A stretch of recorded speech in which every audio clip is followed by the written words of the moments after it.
Hello friends, my name is Sumant और आज हम डिस्कस करेंगे कुछ क्वेश्चंस जो कि होंगे जीएसटी पर। ये जो क्वेश्चन का वीडियो है ये आपके यूपीएससी प्रीलिम्स के लिए, जो स्टेट पब्लिक सर्विस कमीशंस हैं उसके एग्ज़ाम के लिए, एसएससी सीजीएल के लिए और बाकी जो बैंक एग्ज़ाम हैं उसके लिए काफ़ी फ़ायदेमंद होंगे।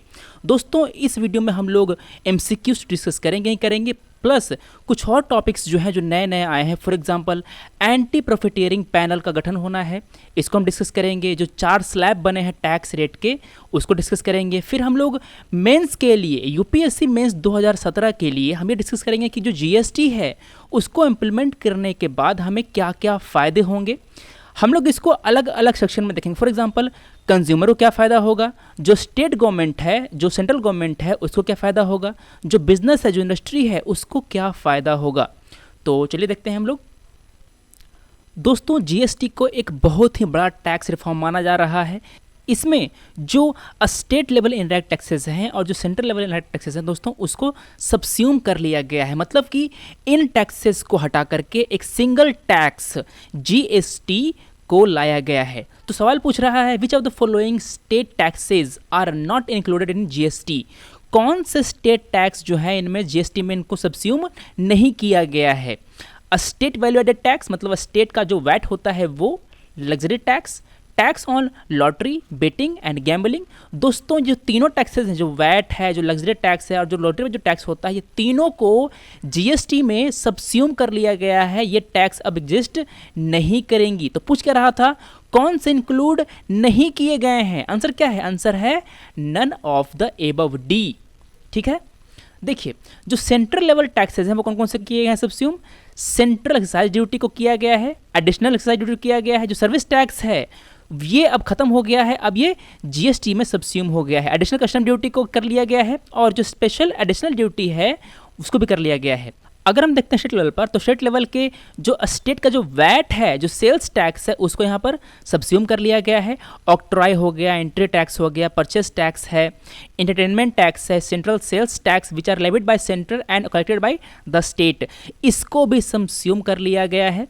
ठीक है, जो लग्जरी टैक्स है वो हटा दिया गया है। Taxes on lottery, betting and gambling, ये सारे टैक्सेस जो हैं वो सबस्यूम कर लिए गए हैं गुड्स एंड सर्विस टैक्स में। अब कुछ लोग क्वेश्चन पूछेंगे कि सर जो इनडायरेक्ट टैक्स है इसको तो किया गया है, तो क्या जो इनकम टैक्स है वो भी हट जाएगा क्या। नहीं, जो इनडायरेक्ट टैक्स है ना उसको सबस्यूम किया गया है। जो डायरेक्ट टैक्सेस हैं वो अभी भी आपको देने पड़ेंगे। आपकी इनकम है, आपकी जो पर्सनल इनकम है उस पर आपको आपका इनकम टैक्स अभी भी देना होगा, उसके अलग स्लैब्स हैं। ये जो जीएसटी है ये इनडायरेक्ट टैक्स रिफॉर्म है। क्या, इनडायरेक्ट टैक्स रिफॉर्म। दोस्तों, जीएसटी का एक बहुत ही इंपॉर्टेंट कंपोनेंट है GST council, goods and services tax council. तो सवाल पूछ रहा है कि which article spells formation of GST council. दोस्तों, अगर आपसे एग्जाम में सवाल पूछा जाए कि जीएसटी काउंसिल किस तरह की बॉडी है, constitutional body, statutory body, regulatory body या कोई एग्जीक्यूटिव बॉडी, तो क्या कहना है आपको कहना है कि ये संवैधानिक बॉडी है, ये एक कॉन्स्टिट्यूशनल बॉडी है। ठीक है, तो अगर कॉन्स्टिट्यूशनल बॉडी है तो हमारे संविधान के किस आर्टिकल के अंदर इसे बनाया गया है। हमारे संविधान का जो आर्टिकल 279A है, इसके अंतर्गत जो जीएसटी काउंसिल है उसके गठन का प्रोविजन है। आंसर क्या दोस्तों, आंसर है डी, 279A। देखिए ये जो आर्टिकल 279A ये कहता है कि GST council has to be constituted by the president within 60 days of the commencement of article 279A। मतलब कि ये जो एक्ट है उसके लागू होने के 60 दिन के अंदर प्रेसिडेंट को, कौन करेगा इसको एस्टैब्लिश, कौन कंस्टिट्यूट करेगा इसको, जीएसटी काउंसिल को कंस्टिट्यूट करेंगे हमारे राष्ट्रपति जी। कौन, हमारे प्रेसिडेंट। ठीक है, तो कई बार आपसे क्वेश्चन पूछा जाएगा कि ये जीएसटी काउंसिल है इसका कंपोजिशन क्या है, इसमें कौन कौन से लोग होंगे। इसमें होंगे यूनियन फाइनेंस मिनिस्टर, जो हमारे वित्त मंत्री हैं केंद्र सरकार के, वो होंगे, वो इस जीएसटी काउंसिल के चेयरपर्सन होंगे। जीएसटी काउंसिल का चेयरपर्सन कौन होगा, यूनियन फाइनेंस मिनिस्टर। ठीक है, जो कौन है अभी, ये हमारे जेटली जी हैं। फाइनेंस मिनिस्टर के अलावा जो यूनियन मिनिस्टर ऑफ स्टेट है इन चार्ज ऑफ रेवेन्यू और फाइनेंस, ये भी इसके मेंबर होंगे। इसके अलावा जो स्टेट के फाइनेंस मिनिस्टर हैं, किसके, स्टेट के फाइनेंस मिनिस्टर या minister which are in charge of taxation, ये भी होंगे इसके मेंबर्स। ठीक है, अब देखते हैं कि इस जो जीएसटी काउंसिल है इसका फंक्शन क्या होगा। इसको स्टैब्लिश किया गया है आर्टिकल 279 के अंतर्गत। इसका कंपोजिशन क्या है हमने देखा, इसका चेयरपर्सन कौन होता है हमने देखा। इसका फंक्शन क्या है, इसका फंक्शन ये है कि ये जो स्टेट होंगे उसके जो जीएसटी लॉज पास करेंगे वो लोग, उसका जो मॉडल जीएसटी लॉ है ये उसको फ्रेम करेगा।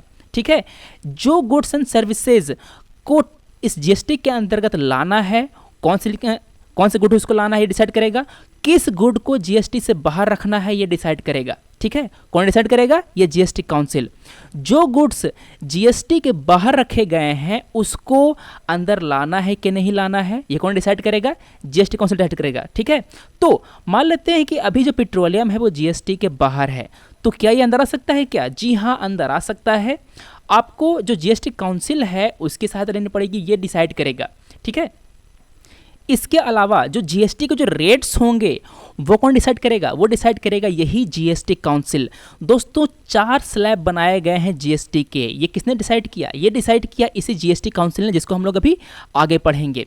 ये जो जीएसटी काउंसिल होगा वो इंक्लूड करेगा floor rates with the bands, special rate for raising additional resources during natural disasters etcetera. ठीक है, अगला क्वेश्चन है रेवेन्यू न्यूट्रल रेट पर, ये क्या होता है ये पूछ रहा है। The tax rate to get more amount of money on changing tax laws. दोस्तों अभी जो है वो टैक्स लॉ चेंज किया है, जो पहले का जो फ्रेमवर्क था उसको हटा करके हम लोगों ने जीएसटी लाया है। ठीक है, जीएसटी एक डेस्टिनेशन बेस्ड टैक्स है। क्या है ये, एक डेस्टिनेशन बेस्ड टैक्स है। Tax rate to get same amount of money despite changing tax laws, tax rate to get more amount of money without changing tax laws to get more money by keeping tax rate same। दोस्तों जो पुराना framework था, जो old framework था, इसको हमने हटाया, हमने लाया जीएसटी। तो इस जीएसटी के लाने से जो कुछ स्टेट्स हैं उसको होगा नुकसान, कुछ स्टेट्स को होगा फायदा। ठीक है, तो हम लोगों को करना क्या है कि जीएसटी के लाने से अगर हमें टैक्स में नुकसान होता है, मान लेते हैं कि पहले आ रहा था रेवेन्यू 100 रुपया। ठीक है, जीएसटी को लॉन्च करने के बाद, इसको इंप्लीमेंट करने के बाद जो सरकार है उसको जीएसटी का जो टैक्स रेट है वो कितना रखना चाहिए ताकि हमें अभी भी 100 रुपया ही मिले। ठीक है, हमें 100 रुपया ही टैक्स रेवेन्यू आए। तो वो टैक्स रेट क्या होगा, वो टैक्स रेट होगा रेवेन्यू न्यूट्रल रेट। उस टैक्स रेट को हम कहेंगे रेवेन्यू न्यूट्रल रेट। ठीक है, तो it is a tax rate that allows government to receive the same amount of money despite change in tax laws. हमारा जो इनकम है वो चेंज नहीं करना चाहिए, हम लोग इतना टैक्स रेट लगाएंगे। तो इसका आंसर क्या हुआ, इसका आंसर हुआ tax rate to get same amount of money despite changing tax law. Answer है बी। अगला सवाल, Who of the following will be the member of GST Council? Finance Minister, Minister of a State in charge of Revenue or Finance, Chief Minister of the State। दोस्तों जो हमने GST council का composition discuss किया थोड़ी देर पहले, तो हमने क्या देखा, हमने देखा कि इसमें जो यूनियन है उसका फाइनेंस मिनिस्टर तो होगा ही होगा, पहला सही है। जो यूनियन में जो मिनिस्टर ऑफ स्टेट हैं इन चार्ज ऑफ रेवेन्यू और फाइनेंस वो भी इसमें होंगे, मगर जो स्टेट के जो सीएम हैं वो नहीं होंगे। स्टेट के जो फाइनेंस मिनिस्टर हैं वो इसमें होंगे, सीएम वहाँ के नहीं होंगे। 3 हो गया गलत। आंसर क्या हुआ, देखिए इसको ऐसे रिलेट कीजिए। आपको पता है कि सीएम नहीं होगा, इसका मतलब क्या है, मेरा आंसर डी गलत है। 3 तो मेरा सी में भी आ गया तो सी गलत हो गया, ए में भी मेरा आ गया 3 तो मेरा ए भी गलत हो गया। आंसर क्या आया, आंसर आया बी 1 और 2। ठीक है, कौन कौन है, union finance minister, minister of state in charge of revenue और फाइनेंस, और minister in charge of finance और टैक्सेशन इन अ स्टेट, जो स्टेट के जो होंगे ना मंत्री वो। अगला सवाल है, GST IT system contract is won by which company, TCS, Wipro, Microsoft, Infosys. दोस्तों ये जो कॉन्ट्रैक्ट था उस जीता था इन्फोसिस ने। इन्फोसिस जो है वही इस सिस्टम को, इस आईटी सिस्टम को डेवलप कर रहा है। ये जो प्रोजेक्ट था वो 1380 करोड़ रुपए का प्रोजेक्ट है। ठीक है, तो देखिए ये जो आईटी सिस्टम होगा वो आपको एक स्टैंडर्ड इंटरफेस प्रोवाइड करेगा, मतलब कि आपको एक पोर्टल मिलेगा जिस जहाँ पर जाकर आप रजिस्टर कर सकते हैं, आपका जो धंधा है, आपका जो बिजनेस है उसको आप रजिस्टर कर सकते हैं, आप जो टैक्स रिटर्न्स है उसको आप फाइल कर सकते हैं, आप टैक्स को पे कर सकते हैं। ये आपको एक common and shared IT infrastructure देगा, मतलब कि इस इस इंफ्रास्ट्रक्चर पर आप जो स्टेट्स हैं, जो सेंटर है और जो बिजनेस है, जो बिजनेस बॉडीज़ हैं वो भी यहाँ पर आकर काम कर सकते हैं, प्लस जो कंज्यूमर है वो आकर यहाँ पर अपना टैक्स पे कर सकते हैं। यहाँ पे मैंने बताया, तो ये एक कॉमन सिस्टम होगा, ये एक शेयर्ड आईटी इंफ्रास्ट्रक्चर होगा जो डेवलप किया जा रहा है इन्फोसिस के द्वारा।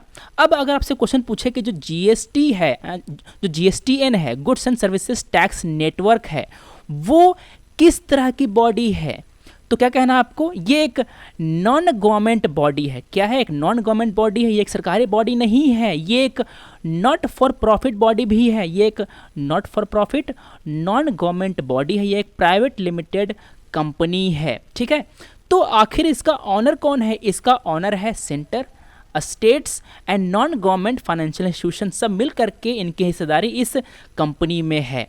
ठीक है, इसको इनकॉर्पोरेट किया गया था 28 मार्च 2013 को, जब कांग्रेस की सरकार थी। इस कंपनी का काम क्या है? इस कंपनी का मेन पर्पस था to provide IT infrastructure and services to the centre and states, taxpayer and other stakeholder. Stakeholder का मतलब क्या होता है? स्टेक होल्डर का मतलब ये होता है कि अगर कोई भी बिल पास हुआ है, कोई भी पॉलिसी लाई गई है, कोई भी कंपनी खोली गई है, तो उन चीज़ों के द्वारा, उस एंटिटी के द्वारा कौन कौन लोग प्रभावित होंगे। ठीक है, फॉर एग्जांपल अभी हमने जीएसटी को इम्प्लीमेंट किया, तो जीएसटी को इम्प्लीमेंट करने से जो कौन कौन है स्टेक होल्डर इसमें, यहाँ पर स्टेट गवर्नमेंट है, क्यों? क्योंकि उनको मिलेगा टैक्स में रेवेन्यू। सेंट्रल गवर्नमेंट है, क्योंकि उनको रेवेन्यू मिलेगा, इन्हें तो टैक्स लेना है। इन दोनों के अलावा जो कंपनीज है, जो बिजनेसेस हैं, वो भी हैं स्टेक होल्डर्स। जो कंज्यूमर हैं, जो आखिर अंतिम में जो टैक्स का बर्डन फेस करेंगे, वो भी इसके स्टेक होल्डर्स हैं, है ना। तो ये होते हैं किसी भी एक्टिविटीज़ के, किसी भी पॉलिसी के स्टेक होल्डर्स जिस पे उसका प्रभाव पड़ता है। अब दोस्तों बात ये आती है कि जो बिजनेसेस हैं वो अपना जो जीएसटी पोर्टल है उसको रजिस्टर कैसे करेंगे। जो बिजनेस हैं वो जाएंगे अपने जीएसटी पोर्टल पे, वहाँ पर अपना पैन को इस्तेमाल करके और उनका जो मोबाइल नंबर है वो इसको इस्तेमाल करके वहाँ पर जाकर रजिस्टर करेंगे। उसके बाद वहाँ पर उन्हें एक 15 डिजिट का एक जीएसटी आइडेंटिफिकेशन नंबर मिलेगा, जो उनके स्टेट कोड पर और उनके पैन नंबर पर जनरेट किया जाएगा। ठीक है, फिर जो टैक्स होगा उसको पे करने के लिए जो बिजनेस होंगे वो अपने चार्टर्ड अकाउंटेंट की हेल्प ले सकते हैं। मगर दोस्तों जो छोटे छोटे बिजनेस होते हैं वो सब काम कैसे कर पाएंगे? तो उनके लिए क्या करेगी कि सरकार है वो एक छोटा सा मोबाइल एप्लीकेशन को डेवलप करने की कोशिश कर रही है, ताकि जो स्मॉल रिटेलर्स हैं उनको ये काफ़ी सुविधा रहे ये सब टैक्स पे करने में। अगला क्वेश्चन देखते हैं। Consider the following statements about GST, both central and state taxes will be collected at the point of sale. सही है क्या? जी हाँ दोस्तों, बिल्कुल सही है। ये एक डेस्टिनेशन बेस्ड टैक्स है, इसलिए जो टैक्स होगा वो at the point of sale पर ही कलेक्ट किया जाएगा। किससे लिया जाएगा? कस्टमर से लिया जाएगा। पहला सही है। The central and state GST will be charged on the manufacturing cost. जी हाँ दोस्तों, ये सही है। दूसरा सही है इसमें। और देखिए जो टैक्स है ना वो आपके वैल्यू एडिशन पर होगा। किस पर होगा? वैल्यू एडिशन पर होगा। यहाँ पर कोई टैक्स ऑन टैक्स नहीं होगा, यहाँ पर टैक्स की कैस्केडिंग नहीं होगी। तो इसका आंसर क्या हुआ? इसका आंसर हुआ 1 and 2 both are correct. Which of the following is true regarding the GST bill? Recent GST bill is a money bill. Money bill था क्या? नहीं, वो एक कॉन्स्टिट्यूशनल अमेंडमेंट बिल था। क्या था? वो एक कॉन्स्टिट्यूशनल अमेंडमेंट बिल था। मेरा पहला होगा गलत। Being a money bill, Rajya Sabha cannot move amendment to the recently passed GST bill.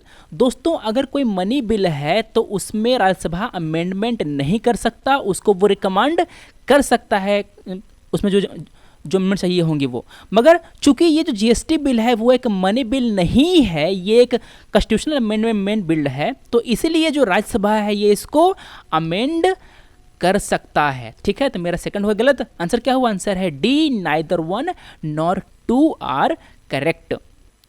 यहां पर आपको देखने को मिलेंगे दो टैक्स। पहला है सेंट्रल जीएसटी, दूसरा है स्टेट जीएसटी।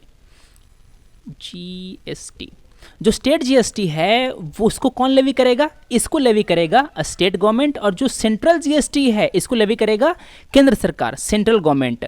और अगला होगा इंटीग्रेटेड जीएसटी। ये एक थर्ड टैक्स नहीं है दोस्तों, ये कोई तीसरा टैक्स नहीं है, टैक्स बस दो ही है, सेंट्रल जीएसटी और स्टेट जीएसटी। जो आईजीएसटी है वो इन दोनों का सम है। क्या है वो?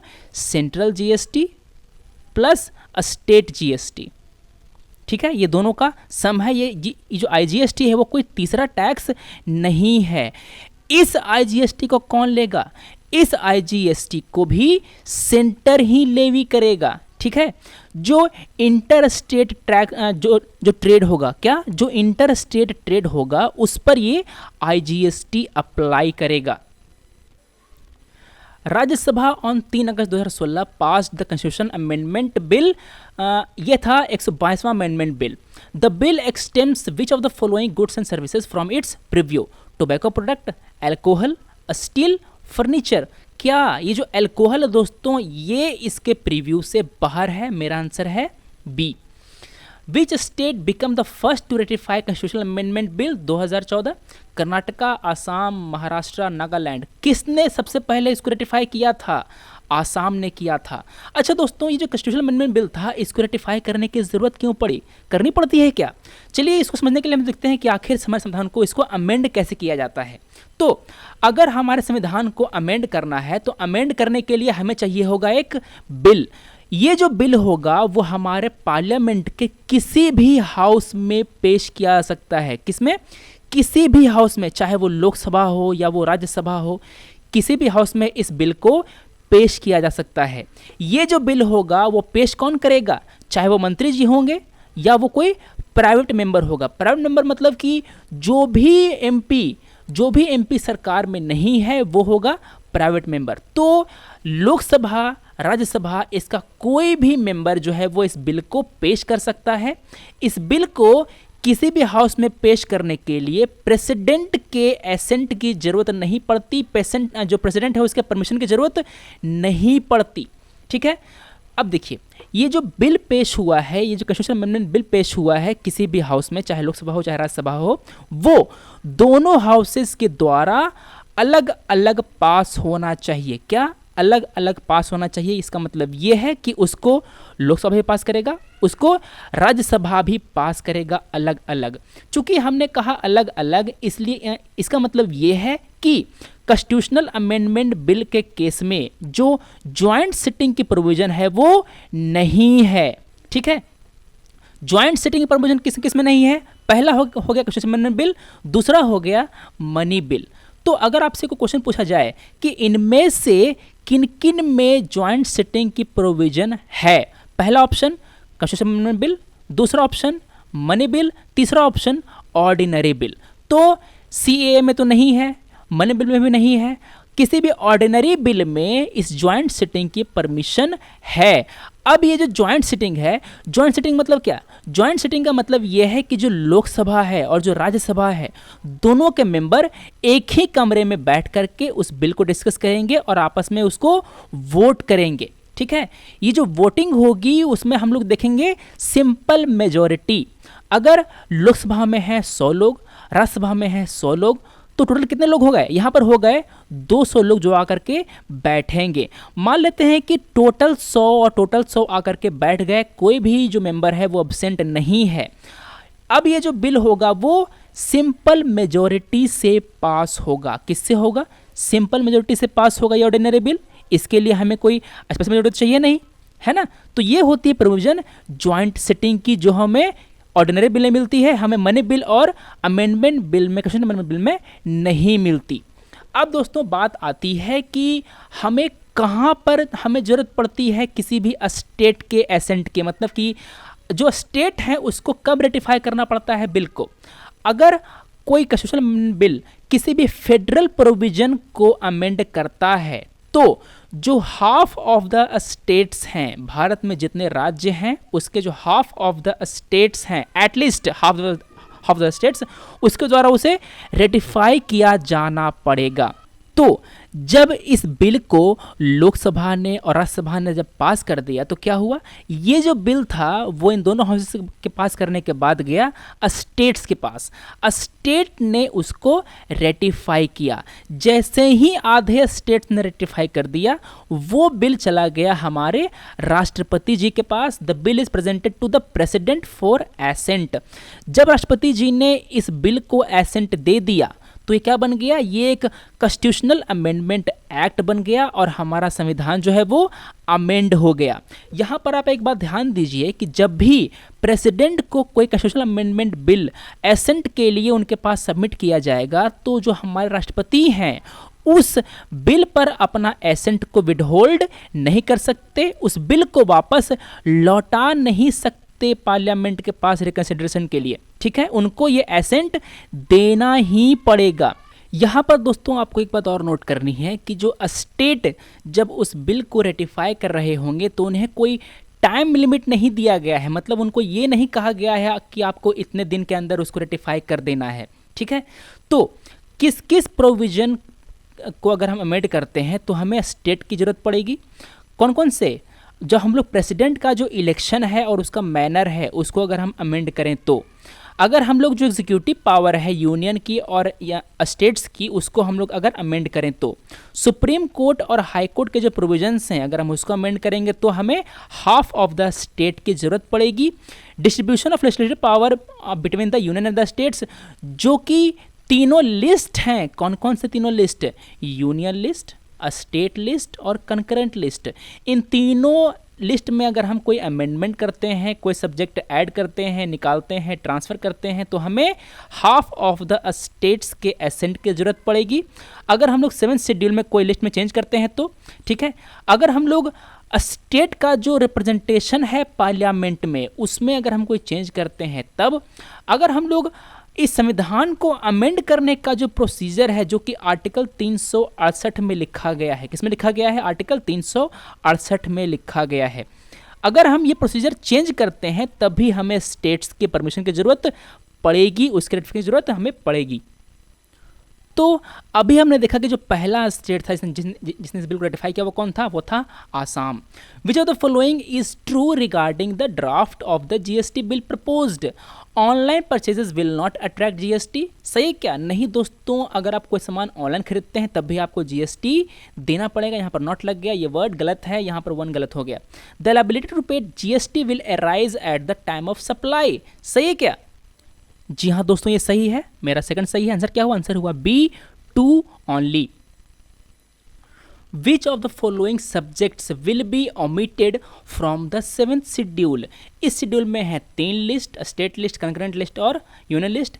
कौन कौन से एंट्री को यहाँ पर ओमिट किया जाएगा, entry 54 from the state list, entry 55 from the state list, entry 92 and 92C is from the union list. तो दोस्तों इनमें से जो कौन कौन से 92 एंड 92C इसको किया जाएगा, प्लस जो 55 है एसेट लिस्ट का इसको भी वहाँ पर ओमिट किया जाएगा। सेकंड एंड थर्ड सही है, आंसर है बी। देखिए जो 7th शेड्यूल में जो चेंज हुए हैं वो है यहाँ पर हमने मेंशन कर दिए हैं। जो 84th एंट्री है वो चेंज होगा, जो 92nd एंट्री है इसका यूनियन लिस्ट का उसको डिलीट किया जाएगा, जो 92C एंट्री है उसको भी डिलीट किया जाएगा, जो 54 है, 55 है, 62 है, देखिए यहाँ पर जो 55वीं एंट्री है स्टेट लिस्ट की उसको डिलीट किया जाएगा, 62वें वाले को रिप्लेस किया जाएगा। तो आंसर क्या है, आंसर है बी, 2 एंड 3। दोस्तों काफ़ी लोग करते क्या हैं कि जो ये जो पूरा बिल है इसको काफ़ी इसको डीप में स्टडी करते हैं, वो काफ़ी चीज़ें वैसे ही पढ़ लेते हैं जो हमें एग्ज़ाम के पॉइंट व्यू से इंपॉर्टेंट नहीं है। अगर आप सीए की प्रिपरेशन कर रहे हैं तो आपको फ़ायदेमंद होगा, मगर हमें जनरल एग्जाम्स के लिए, यूपीएससी प्रीलिम्स के लिए, सीजीएल वगैरह के लिए हमें उतना डीप में जाने की ज़रूरत नहीं है। हमें जो मेन प्रोविजंस हैं हमें वो देखना है, जो समाज उस पर क्या इफेक्ट पड़ेगा वो देखना है, जो हमारा जो टैक्स एडमिनिस्ट्रेशन है उस पर क्या इफेक्ट पड़ेगा वो देखना है। अगला सवाल है, what shall constitute quorum in the GST council meetings. जो जीएसटी काउंसिल की मीटिंग है उसमें कोरम कितना होना चाहिए, 1/2 of the total number of its members, 2/3 of the total number of its members, 1/4 of the total number of its member, 1/3 of the members. तो यहाँ पर कोरम का मतलब क्या होता है, कोरम का मतलब ये है कि जब मीटिंग हुई तो उस मीटिंग में कम से कम कितने आदमी होने चाहिए ताकि वहाँ पर बिजनेस ट्रांजैक्ट हो सके, वहाँ पर काम हो सके। तो जो जीएसटी काउंसिल है उसमें कम से कम आधे लोग तो होने ही चाहिए। अगर आधे लोग नहीं होंगे तो वहाँ पर काम नहीं होगा। इसलिए कोरम कितना है? कोरम है 1/2 of the total number of its member. Answer है ए। अब आपसे कोई सवाल पूछे कि यार तुमने जीएसटी काउंसिल को तो बता दिया, अब ये बताओ कि जो हमारा लोकसभा है, हमारा जो राज्यसभा है, उसमें कितने लोग होने चाहिए कि वहाँ पर काम हो? तो ये है 1/10 of the total number of members. Lok Sabha में जितने लोग हैं, लोकसभा में लोग मतलब प्रेजेंट नहीं, जितना इसका स्ट्रेंथ है लोकसभा का, उसका जो 1/10 ऑफ द नंबर है वो है उसका कोरम। सेम है राज्यसभा के लिए, मतलब कि जो दोनों सभाएं हैं उसके लिए जो कोरम है वो सेम है। It is 1/10 of the total number of its members present in the house. अगर वहाँ पर इतने लोग नहीं होंगे तो क्या होगा? जो प्रिसाइडिंग ऑफिसर होगा वो उस हाउस को एडजर्न कर देगा या उसको सस्पेंड कर देगा। जो लोकसभा है इसका प्रिसाइडिंग ऑफिसर कौन होता है? वो होता है स्पीकर। लोकसभा इसका कौन होता है? इसका होता है स्पीकर। जो राज्यसभा है इसका प्रिसाइडिंग ऑफिसर कौन होता है? वो होते हैं हमारे वाइस प्रेसिडेंट। कौन? Vice president. दोस्तों अब हम डिस्कस करेंगे उन 4 स्लैब्स के बारे में जिसको जीएसटी काउंसिल ने फाइनलाइज किया है। वो 4 स्लैब कौन कौन से हैं? वो हैं 5%, 12%, 18%, 28%। इसका मतलब ये है कि कुछ जो गुड्स एंड सर्विसेज होंगी उस पर टैक्स लगेगा 5%, कुछ पर लगेगा 12%, कुछ पर लगेगा 18% और कुछ पर लगेगा 28%। आपको हर गुड पे कितना कितना परसेंट टैक्स लगेगा इसको रटने की जरूरत नहीं है। आपको बस इतना ध्यान देना है कि जो भी मास कंजम्पशन की चीज़ है उस पर टैक्स लगेगा कम। क्या? जो मास कंजम्पशन की चीज़ है उस पर टैक्स लगेगा कम, और जो लग्जरी गुड्स हैं उस पर टैक्स लगेगा ज़्यादा, जो डिमेरिट गुड्स हैं उस पर टैक्स लगेगा ज़्यादा। फॉर एग्जांपल जो लग्जरी होटल्स है, जो गैम्बलिंग है, जो रेस क्लब्स हैं, बेटिंग वगैरह है, जो सिनेमा सर्विसेज इस पर टैक्स लगेगा 28%। जो टेलीकॉम सर्विसेज है, जो फाइनेंस सर्विसेज हैं उस पर टैक्स लगेगा कितना? 18%। जो ट्रांसपोर्ट सर्विसेज हैं उस पर टैक्स लगेगा 5%। इसको लोअर टैक्स स्लैब में रखा गया है। जो नॉन एसी रेस्टोरेंट्स हैं, जो एसी रेस्टोरेंट्स हैं उस पर लगेगा 12% एंड 18%। ध्यान दीजिए, जो नॉन एसी वाला है इस पर लगेगा 12% और जो एसी वाला है इस पर लगेगा 18% टैक्स। जो न्यूज़पेपर में आप जो ऐड देते हैं उस पर टैक्स लगेगा कितना? 5% जीएसटी। उसके पहले जो था वो सर्विस टैक्स से एक्सटेम्प्टेड था, मगर अब इस पर टैक्स लगेगा। जो एजुकेशन है, हेल्थ केयर है, नॉन एसी रेल ट्रैवल है, इसको जीएसटी से एक्सटेम्प्टेड कर रखा है। इसको यहाँ पर जीएसटी यहाँ पर अप्लाई नहीं होगा। दोस्तों टैक्स स्लैब्स देखने के बाद हमें सबसे इंपॉर्टेंट चीज़ देखनी है वो है एंटी प्रॉफिटेरिंग पैनल, जो कि सेटअप किया जाएगा। क्यों सेटअप किया जाएगा? क्योंकि सेंट्रल जीएसटी एक्ट का जो सेक्शन 171 है उन्होंने ये कहा है कि जो टैक्स रेट है उसकी रिडक्शन होने के बाद जो बेनिफिट होगा वो कंज्यूमर को पास होना चाहिए। ठीक है, इसको पास करने के लिए जो सरकार है वो एडिक्वेट कदम उठाएगी। तो इसको ध्यान में रखते हुए जो जीएसटी काउंसिल है उन्होंने ये कहा है कि हम एक 5 मेंबर वाली एंटी प्रॉफिटेरिंग कमेटी, एंटी प्रॉफिटेरिंग अथॉरिटी है, उसका हम लोग सेटअप करेंगे, जो कि डिसाइड करेगा कि उन बिजनेसेस को जो कि उस बेनिफिट को कंज्यूमर को ट्रांसफ़र नहीं कर रहे हैं उस पर कितनी पेनल्टी लगाई जाए। अभी मैं कहना, जैसे कि अभी मैंने कहा कि आपको बेनिफिट ट्रांसफ़र करना है, इसका मतलब क्या? इसको समझाता हूँ ऐसे। देखिए, मान लेते हैं कि पहले कोई सामान है, सामान पर पहले टैक्स लग रहा था 21%, मान लेते हैं 21% टैक्स लग रहा था। ठीक है, अब क्या हुआ? देखिए, पहले सामान था 100 रुपये का, टैक्स लगा 21%, कितने का हुआ सामान? वो हुआ 121 का सामान हो गया, है ना। अब मान लेते हैं कि जो टैक्स रेट है वो कम हो गया, 21% के बजाय अब टैक्स लगेगा 18%। तो चूंकि टैक्स कम हो गया तो क्या होगा? सामान का रेट है कितना हो जाएगा? सामान का रेट हो जाएगा 118 रुपये, है ना। तो जो सामान पहले 121 का बिक रहा था वो अब कितने बिकना चाहिए? 118 में बिकना चाहिए, 118 रुपये में बिकना चाहिए। मगर जो दुकानदार करते क्या हैं कि वो आपको बताएंगे नहीं कि ये सामान सस्ता हो गया है, वो आपको उसी दाम पर बेचते रहेंगे, और जो मुनाफा है 3 रुपये का, जो एक्स्ट्रा जो यहाँ पर गैप आ रहा है ना, वो उसको खुद अपने मार्जिन में जोड़ लेंगे। ठीक है, मतलब कि जो टैक्स रेट कम हुआ है उसका बेनिफिट कंज्यूमर को नहीं मिल पाता। देखिए, मान लेते हैं कि कोई सामान था 12% उस पर टैक्स लग रहा था पहले, अब उस पर टैक्स लगेगा 18%। तो क्या हो गया, ये सामान तो महंगा हो गया है ना। पहले मिल रहा था 112 रुपये में, अब मिलेगा 118 रुपये में। तो जो दुकानदार है वो आपको बोलेंगे कि भैया जो टैक्स रेट है वो बढ़ गया है, आपसे पैसा वसूल लेंगे 6 रुपया। समझ रहे हैं, मतलब कि टैक्स बढ़ गया तो आपसे पैसा वसूल देंगे, मगर अगर टैक्स कमा तो वो आपको उसका बेनिफिट नहीं देंगे। तो दुकानदार को ऐसा करने से रोकने के लिए, मतलब कि दुकानदार को बेनिफिट को मतलब पास करने के लिए कंज्यूमर की तरफ सरकार ने ये कदम उठाया है। उन्होंने एंटी प्रॉफिटियरिंग कमेटी की स्थापना करने का डिसीजन लिया है। अगर कोई नहीं करता तो उस पर क्या होगा, उस पर पेनल्टी लगेगी। ये जो बेनिफिट है वो ट्रांसफ़र किया जाएगा किसे, वो ट्रांसफ़र किया जाएगा हमारे कंज्यूमर को। मगर अगर कंज्यूमर को हम ट्रेस नहीं कर पाते हैं तो वो जो बेनिफिट है वो जाएगा कंज्यूमर वेलफेयर फंड में। ये जो एंटी प्रॉफिटिंग अथॉरिटी है उसका चेयरमैन कौन होगा, उसको कौन हेड करेगा, उसको एक सेक्रेटरी लेवल ऑफिसर उसको हेड करेगा। उसके मेंबर कौन होंगे, उसके बाकी जो मेंबर होंगे वो जॉइंट सेक्रेटरी लेवल के होंगे। इनको कौन अपॉइंट करेगा, इनको एक सर्च कम सिलेक्शन कमेटी के द्वारा चुना जाएगा और उसको वहाँ पर अपॉइंट किया जाएगा। ये जो अथॉरिटी होगी वो बिजनेसेस को पूछेगी कि आपने उसको ट्रांसफ़र किया कि नहीं किया तो पेनल्टी लगेगी। जो कंप्लेन होगा, अगर कोई कंप्लेन आता है उस पर काम किया जाएगा, अगर कोई कंप्लेन नहीं भी आता है तो उस पर सुओ मोटो एक्शन लिया जाएगा। तो आप सोच रहे होंगे कि मान लेते हैं कि आपका दुकानदार ने टैक्स रेट कम होने के बाद भी आपको बेनिफिट नहीं दिया, तो क्या आप सीधे यहाँ पर जाएंगे, क्या आप सीधे एंटी प्रॉफिटिंग अथॉरिटी के पास जाएंगे? नहीं, आपको पहले जाना होगा स्टैंडिंग कमेटी के पास। स्टैंडिंग कमेटी से होकर के आपका कंप्लेंट जाएगा डायरेक्टरेट ऑफ सेफगार्ड के पास। अगर यहाँ से काम नहीं हुआ तो आपको जाएगा एंटी प्रॉफिटियरिंग अथॉरिटी के पास, जो डिसाइड करेगा पेनल्टी कितनी लगनी चाहिए। दोस्तों, ये जो अथॉरिटी है उस पर काफ़ी बहस चल रही है। कुछ लोग कह रहे हैं कि हमने जो अथॉरिटी है उसको बना तो देंगे, मगर उसको हम लोग इम्प्लीमेंट कैसे करेंगे? इतने बड़े देश में इतने सारे बिजनेस है, इतने सारे दुकानें हैं, अगर किसी ने नहीं भी दिया तो उसको हम लोग कैसे ध्यान में लाएंगे, कैसे हम लोग कंज्यूमर को राहत पहुँचाएंगे? ये देखने की बात है। यहाँ पर पॉलिसी ही नहीं, उसको एग्जीक्यूशन भी उस पर ध्यान देना पड़ेगा, उसको सही से एग्जीक्यूट करना पड़ेगा।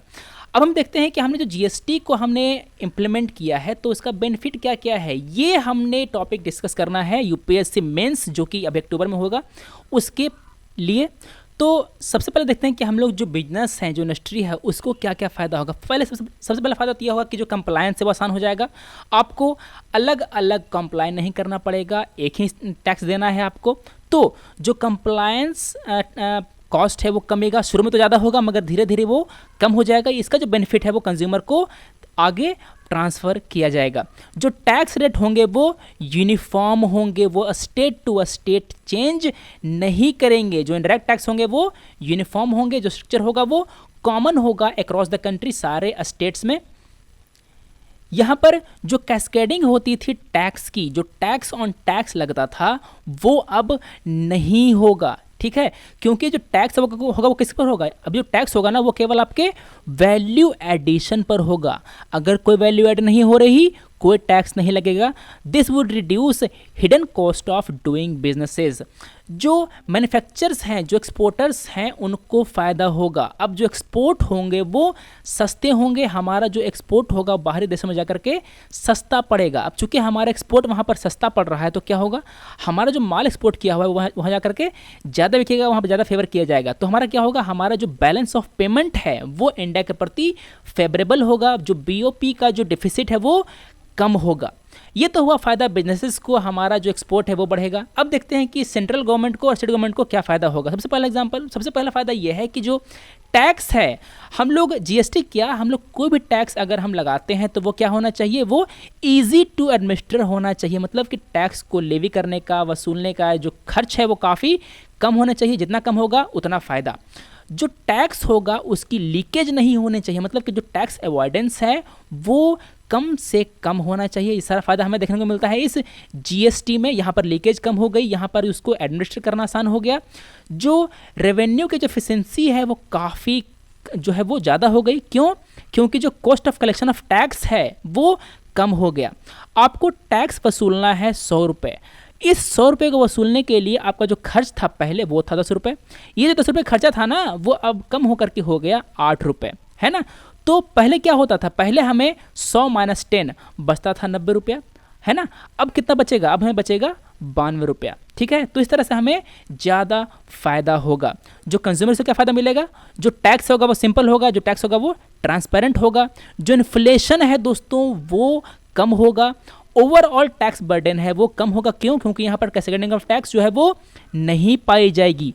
प्लस अगर आप देखें इकोनॉमी को, तो इकोनॉमी में जो बाहर से हमारे इन्वेस्टमेंट आता है वो अब ज़्यादा आएगा, हमारा जो इकोनॉमिक ग्रोथ है वो बढ़ेगा। तो दोस्तों आज हमने डिस्कस किया कुछ MCQs, हमने डिस्कस किए कुछ क्वेश्चंस, जो कुछ टॉपिक्स जो कि हम हमारे GST जो सेक्शन उसे पूछे जा सकते हैं किसी भी ऑब्जेक्टिव एग्जाम, CGL में, प्रीलिम्स में या फिर UPSC मेंस में। आपको ये लेक्चर कैसा लगा हमें बताइए। अब मिलते हैं अगले वीडियो में। Thanks for watching, take care.